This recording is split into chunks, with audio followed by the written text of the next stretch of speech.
Let's see what's going on in our story. Chapter 8, Science Fiction.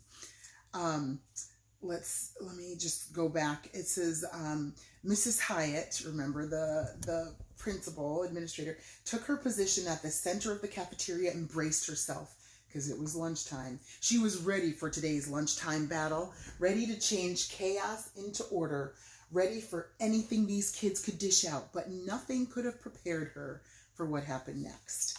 So chapter 8, Science Fiction. It was 4 minutes into the 5th grade lunch period, and Mrs. Hyatt was pretty sure that any second now her alarm clock was going to start making that awful sound. Brap, brap, brap, brap. Because the principal was almost certain that she was still at home in her own comfy bed, dreaming away. She had to be dreaming. But no, she looked at her watch and it showed the same time as the large clock above the stage in the school cafeteria, 12:04. On any other day, Mrs. Hyatt would have already used her bullhorn at least once, because when half the 5th graders were standing in the food line and the other half were in the milk line or rushing toward their seats, there was always a terrific burst of yelling and calling out and wild chatter, sort of like feeding time at the zoo. Not today. There was no talking at all. Not one word. Over 125 children milling around the lunchroom, and not a peep from any of them. Today the principal could hear the clattering of the worn-out motor in the milk cooler, and she could hear the kitchen workers talking softly to each other, and she could hear the children's feet on the tile floor shuffling along through the lines. The quiet almost frightened her. Mrs. Hyatt felt like she was in a scene from a creepy science fiction movie. She actually liked a good scary movie now and then, but she did not like the ideas in her mind at this moment, because it seemed like aliens had possessed these 5th graders and zapped their brains, or maybe some strange creature had nipped off all their tongues, nothing left but little stubs that couldn't make a sound. The principal shivered. Then she noticed a girl staring at her. Mrs. Hyatt realized she must have had a strange look on her face. As the girl sat down with her lunch tray, Mrs. Hyatt forced herself to smile and said, "Hi there, Sheila. How are you today?" Her voice almost echoed in the quiet lunchroom. Every boy in the milk line turned and stared at Sheila. The girls turned and looked too.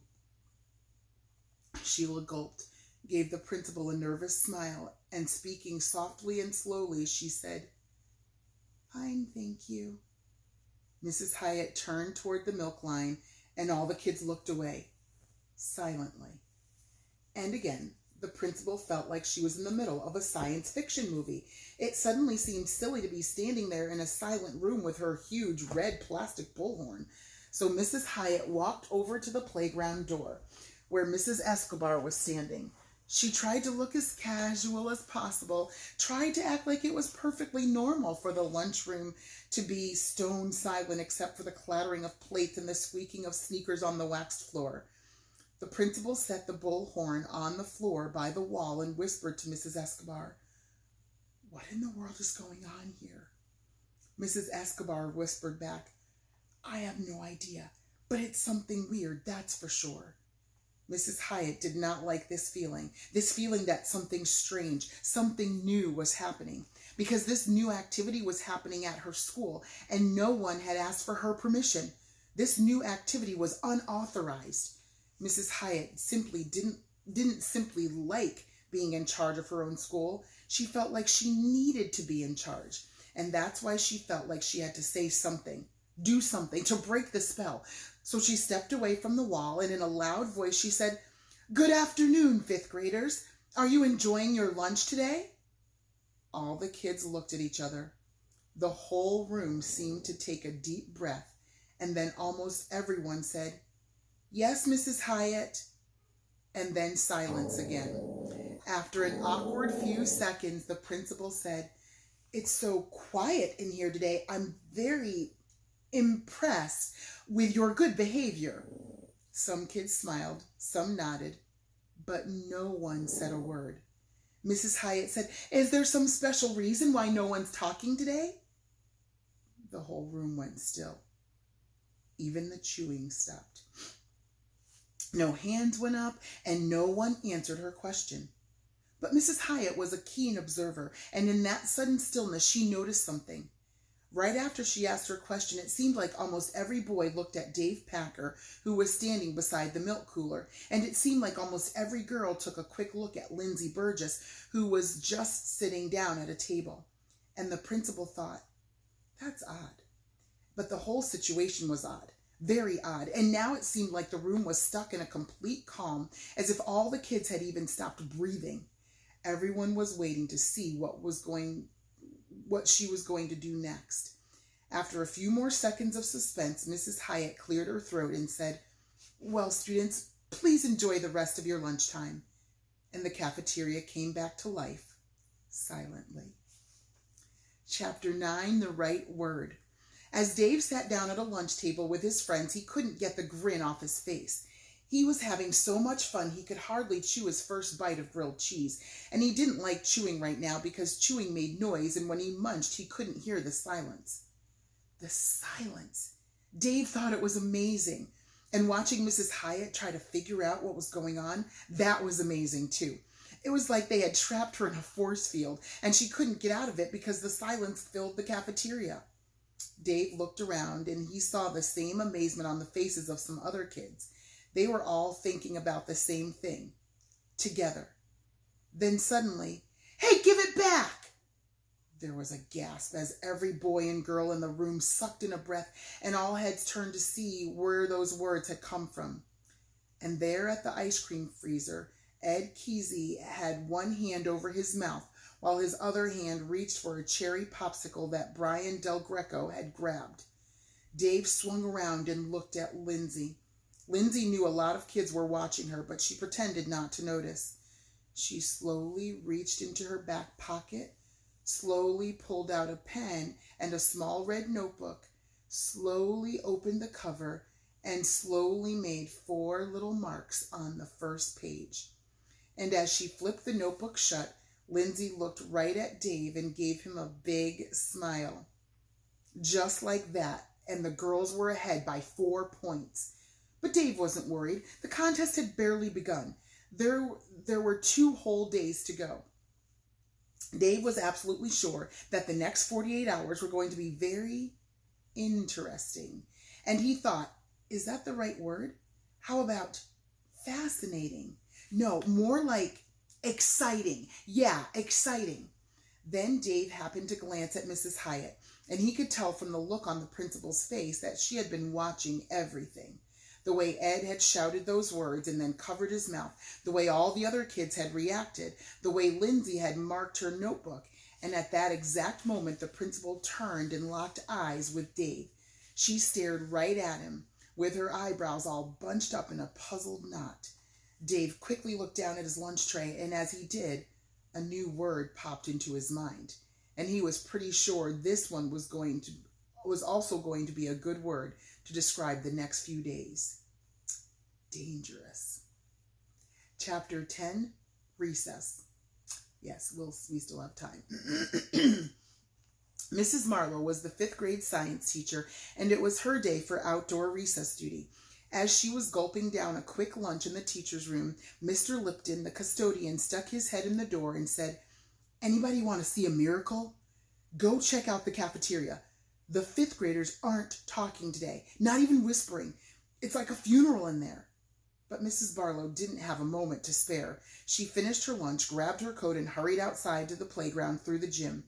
Even without the heads up from the custodian, it wouldn't have taken her long to figure out that something was different at outside recess today. Every teacher knows the sound of a normal, happy playground at lunchtime. Kids talking and yelling and chasing and all the arguments about who's in and who's out and who ran faster. Not today. Mrs. Marlowe could tell that a whole layer of spoken sound was missing. Gone. Absent. Except not completely, because the kids did make some slip-ups during their first wordless recess. Allie Bedford got caught whispering to Lena Henderson by the swing set, and when a group of boys stood and shook their fingers at her, She held up 8 fingers to show how many illegal words she had said. Christina Farley didn't have to confess because half the kids on the playground heard exactly what she said, loud and clear. She stomped her feet, stuck out her tongue at Rachel Morgan, and then shouted, "You're a terrible friend, and you lie, and you're selfish, and I don't care how many words this is, and you're mean, too," which was 23 words. Christina's goof, plus the 8 words Allie whispered, meant that Dave got to record 31 points against the girls on his official score sheet, which wasn't as fancy as Lindsay's red notebook, just a couple of folded index cards stuffed in his pocket. But the boys weren't perfect either. Scott Vickers booted a kickball down the third base line, and when 2 boys made the foul ball motion, he yelled, "Foul? Are you crazy? No way, that ball was fair." And Scott would have kept on yelling, but Bill Harkness tackled him and clamped a hand over his mouth, which Scott bit, but not hard enough to make Bill yell any words. That incident cost the boys 10 points. And then there was the first case of trickery. Katie Edison snuck up behind Jeremy Stevens, who was standing by the sliding board, tapped him on the shoulder, and when he turned his head, she gave him a big, noisy kiss on his cheek. Jeremy howled and wiped his face and flew into a fit of cootyitis. "Ew, yuck! Why did you do that? That was so gross! Yuck! Help me get this stuff off my face!" Which was 20 more points for the girls. Plus, Katie actually enjoyed her sneak attack. She'd had a top secret crush on Jeremy for 2 months. Even though there were only a few word blasts, it certainly wasn't quiet out there, and it got noisier and noisier as the end of recess got closer. That's because everyone began to realize that this was not a contest to see who could be silent. It was just about not talking.